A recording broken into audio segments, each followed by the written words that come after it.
review for Terrifier 2, which I finally watched. And I'll start this off by playing a clip from Kermode. If you ever watch his reviews, this is, I guess, the British rating and the little blurb that it says below it, which I think sums up the movie. So here we go. Notes for Terrifier 2 says it includes close-up graphic images of extreme facial and bodily injuries, including extracted eyeballs, decapitated heads, and severed limbs. In a scene of sadistic violence, someone is repeatedly stabbed and then scalped with a pair of scissors. There is a scene of a clown slashing at somebody's Mr. Happy. Is it? They don't say Mr. Happy. Is it a 12? It's a 12. It's an 18. So, if you're a horror fan, you'll know this. Back in 2016. So that pretty much sums it up. the movie. Yeah, incredibly brutal kills. A lot of strange. Is it a dream sequence? Is it not? She's on drugs at one point in the movie, so you're not quite sure. I know some people think that's kind of excessive. I guess I can see that. It goes on for a while. I thought the movie was 3 hours long, but it's not. It's like 220, maybe 215 plus, the credits. So probably goes on a little bit too long. But I did enjoy the movie. I'd probably put it above the first one. Yeah, I mean, I like the first one because it's so simple and it doesn't drag at all. The last act, although I like what's going on in the last act, it's just kind of like, it's like 2 hour, 15-minute horror movie. So you're kind of just like, okay, I understand this, let's just finish the movie. But yeah, I think it's a good time if you're a horror fan. If you're not a horror fan, then you're not gonna like this movie. There's some brutal kills, like the Kermode clip. He. Is it just me, or does Art the Clown like cutting up and destroying, like beautiful women's faces? It just kind of seems like that in this movie, because he does it in the first movie too, and then he does it again in this, so this is going to be all spoilers. He does it to Sienna, who's the star. Her brother's kind of a co-star, but she's definitely the star. She's the heroine, and he does it to her friend. The brutal scene where he breaks into her house on I think it's on Halloween night, and yeah, if you've seen the movie, you know what I'm talking about. It's pretty sick and brutal, but that's what Art the Clown is. So I wouldn't watch this movie if you are squeamish, if you don't like gore, because there is a lot of it, just like in the first movie, but there's even more.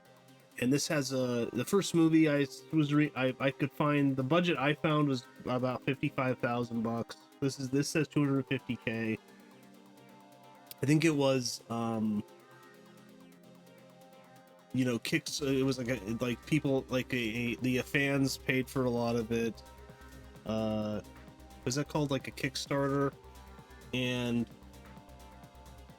I think the money's all on the screen. I mean, this is not an hour and a half movie,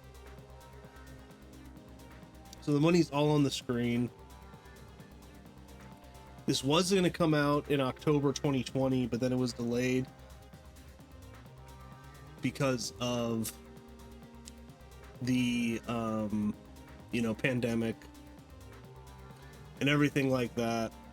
So it was impacted by that. Terrifier 3 I think comes out in a couple weeks here, so I'm interested in that. It's like a Christmas kind of themed horror movie. So at least they're kind of, doing something different. Um, I like the main actress in this. I think she's really good.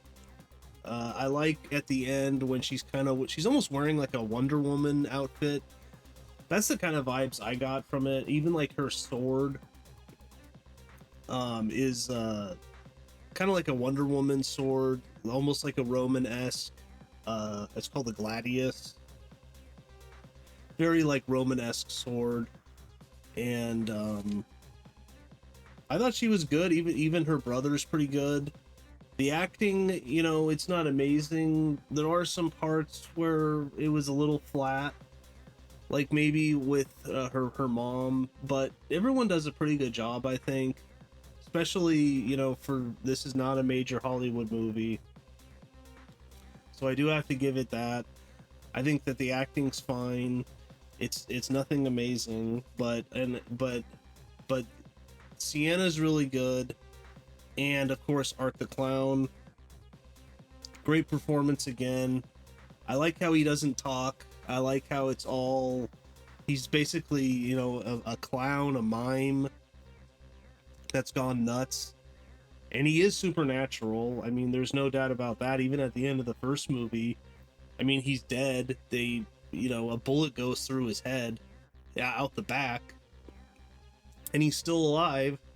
And in this too, the movie opens with him killing, I think it's the guy, the coroner, but it's a different actor, I think, and it's a different set. Because that was a complaint I had about the first one. Is the very end they're supposed to be in a coroner room, and it's definitely not. It's just like it looks like an abandoned basement. But they got a little bit more money, and I think he's killing the coroner from the first movie. I don't know, maybe it's a different doctor, because this takes place, I think, a year later. And there's all these rumors about Art the Clown. Is he alive or not? And then later you find out that Sienna and Jonathan's father, who's now dead, was kind of going crazy. And at the end, he had a brain tumor. And he was drawing Art the Clown. And this is before Art the Clown became a thing in the first movie. And he's drawing him in he's like an artist in his sketchbook, and also he's like depicting things that occurred in the first movie. So it's like, what's the connection there? Jonathan's kind of obsessed with Art the Clown. He was going to dress up as him, and then the mom and the sister were like, no, that's messed up. Like, this guy is the killer. Like, why would you do that? It's really insensitive, which it is messed up. I mean, you're dressing up as a killer and it's only a year later, and some people think he's still alive. But later in the movie, they kind of explain that because he's also, I mean, Sienna and him are both like artists, and he has a sketchbook and he draws, and Sienna also draws, and she creates the outfit that she's wearing. So she's really into art and like costume design and stuff like that. So it explains it because Jonathan has his father's sketchbook, which they've been looking for, and that's why he's kind of obsessed with this character. But yeah, and I like the music also. I think that the music definitely got an upgrade because it's got this kind of cool 80s feel, which is kind of played out now, but I think it's really well done though, and it's not like on the nose. So I really thought the music was really good. I really enjoyed that part. So I would have to give it to them for that. Definitely it's got better production design. I mean, I was watching an interview with the director, and he said they basically shot all of it in upstate New York, and it was like freezing cold. And they kind of introduced a new character of this, like, she's like 10 or 12 years old, and she's also disappeared years earlier, and the father is like has a connection in his art book, is connecting her with Art the Clown. Then later in the movie, she kind of becomes like the sidekick of Art the Clown. You know, maybe it's inspired a little bit by Harley Quinn or something, but so they add that to the movie.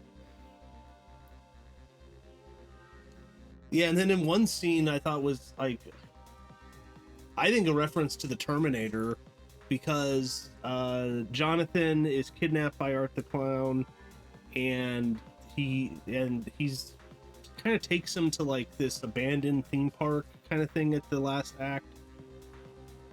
Which for me, I think the last act may be the best, but the movie's kind of so long. By the time you get there, you're kind of just like, okay, like, can we, get to the point here? But I do think the last act is probably the best, because there's a pretty epic fight scene between Sienna and Art, and Jonathan's there, and the little girl who's dressed up like as a mini Art the Clown with the makeup and everything. But in one scene though, Sienna, I think, calls Jonathan, and then the little girl, Art sidekick, is using Jonathan's voice in the phone, saying like, can you come pick me up, like I ran away from home and I'm here in this abandoned theme park, and can you come pick me up? And she is talking like Jonathan, and that's, for me, it seemed like a reference to Terminator. So I mean, maybe not, but that's what it seemed like with me. But yeah, cool 80s feel with the music, but it, like I said, it's really well done. It's not on the nose. And I did think it was pretty messed up though, how Sienna's friend, because like she's trying to cheer her up, and her father died like a year ago, and she has I mean, I think she's on like antidepressants or something, because they show her take one, and I think the mother is too. His family has like a lot of problems, but she decides she wasn't going to go out on Halloween. She's been spending all this time creating this outfit, and then she decides to go out, and she's at this party with her friend, and she doesn't really drink, she says, but now she's drinking a little bit, and then she kind of starts to like, trip and hallucinate, and then the friend's like, oh yeah, I put a molly, or part of a molly, in your drink, which I think is ecstasy, I think. And I was like, man, that's messed up. Like, you like drug your friend, and then later she starts freaking out because she starts seeing the little girl, Art's sidekick, and I think Art too. And she already doesn't like Art, and she already had a scene earlier, which I'll talk about in a minute, which was pretty funny actually. But it's pretty messed up. She kind of like drugs her, and then she starts freaking out, and then they leave the party, and that's when they end up going to the like abandoned theme park. I did really like the scene where Sienna is in the it's like a Halloween shop, and she's there with her friend, and she's kind of replacing these wings that bursted into fire because of like a dream sequence. And that's another thing with this movie, is sometimes like, is this a dream sequence, is this not? There's definitely a part where it is, but then later in the movie you're like, is this a dream sequence or not? She has a dream sequence, and she has these wings that she just created and sprayed with paint, and she's gonna wear later, and then they burst into flames right near her bed, and then she gets blamed for it, and then she's like, well, and there was candles underneath, and then she's like, well, I didn't have the candles lit, And the mom doesn't believe her, and she almost burns the house down. And and the mom's pretty angry at her, obviously, which I can understand. But and then she's replacing him, and they're at this shop, and then she sees Art the Clown there, and then at first she's just kind of like, is this guy just dressed as him? And he's kind of walking around and being creepy, with his miming and his facial expressions, and he's kind of creeping her out and being a creeper. And then she, creeps out the friend, and she leaves. But I like the scene where she's like gonna pay for her things that she's gonna buy, and then Art finds this like little horn, like kind of like an old school clown horn that you press. And then he walks up to her and he puts it next to her ear, and then she's just almost like paralyzed with fear. I thought that was really, really good performance by her. And she's freaking out, and he presses it, and I don't know. I mean, if you've seen the movie, you know what I'm talking about. I thought all that was really funny. And then everything with the guy who works there, I thought was really good. And then later, this movie's like so brutal. Like I'm like, I don't know. I'm like, is it too much? Like I'm not sure. Sometimes I'm just like, man, that's just mean and mean-spirited. Kind of like Kermode in his review says that this movie's like is dumb as rocks, but he said I think Kermode said he kind of liked it. It's it's nothing amazing, but he enjoyed the horror aspect. I'm not sure I agree it's as dumb as rocks, but sometimes it's just like a little over the top on the gore and the brutality, but I guess that's kind of what it's going for with this character. Is everything's turned up to 11 with Art the Clown. Nothing is turned up to 7. Everything's on 11 with him. Everything's over the top with him. All the kills are just not brutal, they're incredibly brutal. And he is a very twisted sick person who has definitely supernatural, almost like he's like a zombie, almost, I would say, something like that. But yeah, I really like the scene in the horror shop, and there's no brute, and there's no, he's not killing anyone in that scene until later when Sienna leaves and her friend leaves. So yeah, so I really like that. But yeah, there is some times though where you're like at the end when Sienna is fighting Art, and then she is almost like killed, and then she's almost like reborn, it seems like. And she has these wings, so it's almost like she's like reborn into like, I don't know, like an angelic figure or something. And then she fights Art the Clown to the end, and like I said, spoilers, and she ends up killing him because later he's reborn himself, which I guess is what the third one is about. Which hopefully maybe they explain that a little bit, but so yeah, and I thought that she was pretty brutal. I like that she cuts his head off, because I'm like just cut his head off, like, and then she does, and then Art the Clown's little sidekick shows up and picks up the head and then walks off with kind of Sienna guarding her brother with the sword, kind of paralyzed with fear. But yeah, I thought all that was really well done. And like it with the with that clip I played, there is a scene where Sienna's friend and then her boyfriend is like, they have this van and he's outside taking a piss,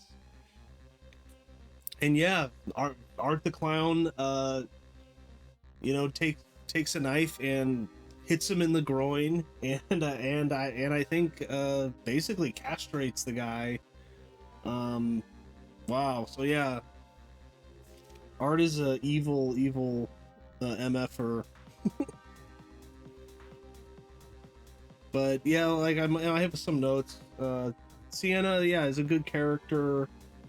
Um, Now would I say she has an arc? I mean, I guess because she's kind of like afraid, and then she kind of overcomes that fear and defeats Art the Clown. So, I mean, I guess this movie definitely has more plot and it's more character driven than the first movie. Because if anything, the first movie, Art the Clown is the star, and in this movie, Sienna is the star with her brother, but she's the main star. Yeah, definitely like something that hopefully, I mean, is Sienna in the next movie? Because she survives and her brother. So I wonder, because they didn't answer the question of what's the connection between Art the Clown and Sienna and Jonathan's father. That's not answered. It's just kind of sitting there, and it's not answered. So I would hope in the next one they answer it. I mean, is Art the Clown Sienna's father? Is that what's gonna be shown? I mean, maybe something like that. I don't know. And I like how like Art creates this new weapon, and it's on the poster there, and it's like a club, and it has a bunch of spikes on it. So Art's creating his own weapons now. So David Howard Thornton, who plays Art the Clown, performed voiceover for the Art Crispy cereal commercial during the dream sequence. Scenes shot in the Terrifier haunted house were filmed in a real haunted house called Fright Factory in Philadelphia. Filmmakers used what was already available to them. Oh, okay. So there's a real one. The movie was completely independent made. Money was raised through several sources without the aid of a studio, and writer-director Damien Leone created all the special effects himself in order to cut costs. He was able to be uncompromising in his depiction of violence and gore because there was no studio making demands or insisting on cuts. Lauren Lavera is trained in martial arts, and she plays Sienna. Yeah. She did most of her own stunts for the movie. While originally planned for a limited theatrical release for a single weekend,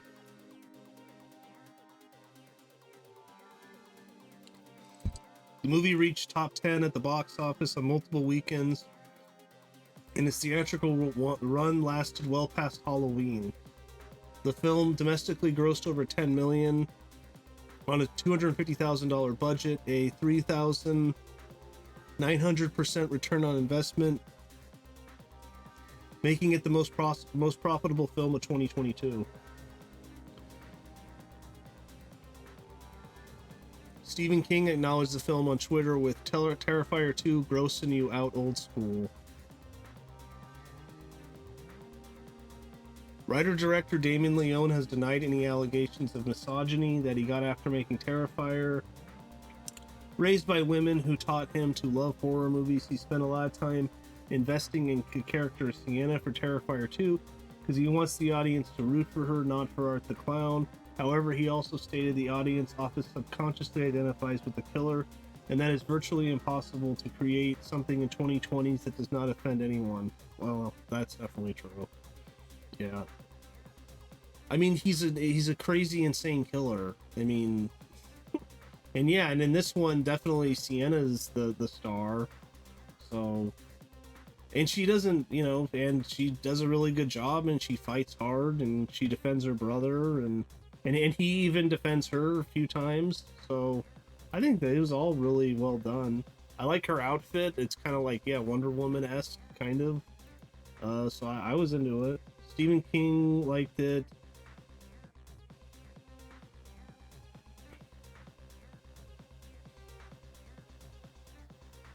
When in full makeup in the hideously disfigured Victoria, Samantha Scafidi, who's in the first movie, right? Yeah, was almost completely blind. There were one small hole for a fake eye that she could see through during the filming. Between shots, this eye could be removed. So it started filming in October in 2019. Already talked about that. The pale little girl's prosthetic teeth were switched from upper to lower and vice versa to make her look more unsettling. The events of Terrifier 1 take place in 2017. Terrifier 2 takes place 1 year later.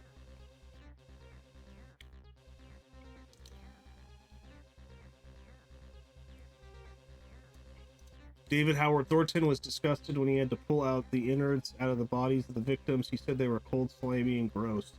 Writer-director David Leone stated on Instagram, Sienna is a character that has been trying to get from page to screen for more than a decade. The writer-director says she's my favorite character I've ever written, and seeing Lauren Lavera breathe life into her has been an absolute dream come true that I will always cherish. I cannot wait for you Terrifier fans to see her in action. I promise you won't be disappointed.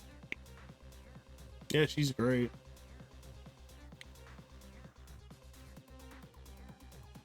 Oh yeah, and the trick or treat scene was pretty funny. With he uses someone's head as a bowl, and he has candy in it, and he gives it to kids, and then they're like, "Oh, that's gross," but they're like, "Wow, that looks almost real. That's great makeup."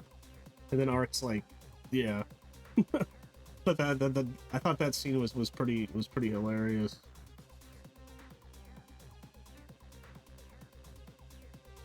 When Brooke's boyfriend Jeff first appears in the Halloween party, he arrives wearing a white ghost costume made of white bedsheet with a pair of glasses, a direct reference to the original horror movie Halloween.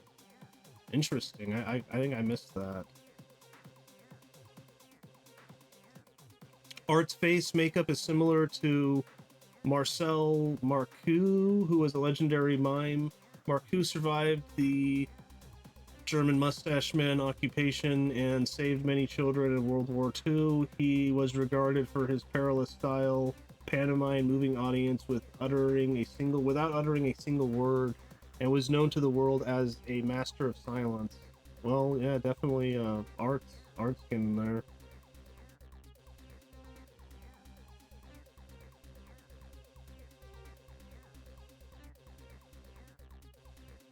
Oh, the pale little girl is partly based on a devil child character from Fellini.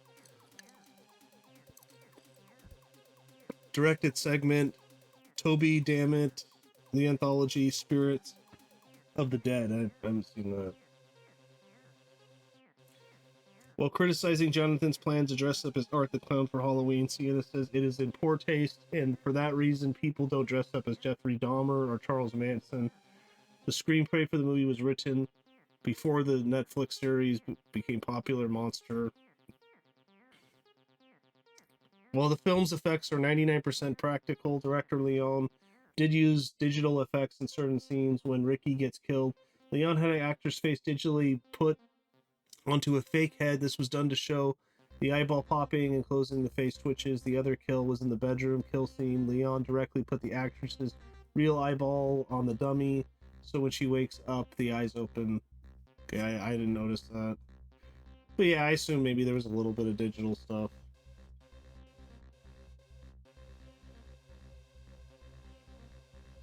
But yeah, I think that's about it, though. I did enjoy the movie. I think it's maybe a little too long. The acid that the clown took from the morgue and later threw on Brooke's face was some type of acid, which is known as super acid, is one of the strongest acids in the world. Coming into direct contact would likely kill you. Yeah, but yeah, I did like it. It's a little too long. It's not for the faint of heart. If you're not into horror movies, you will not like this. Definitely not. But yeah, for a horror movie, for a over the top turned up to 11 horror movie, I think it's pretty good. And I will be watching 3, so definitely will be checking that one out.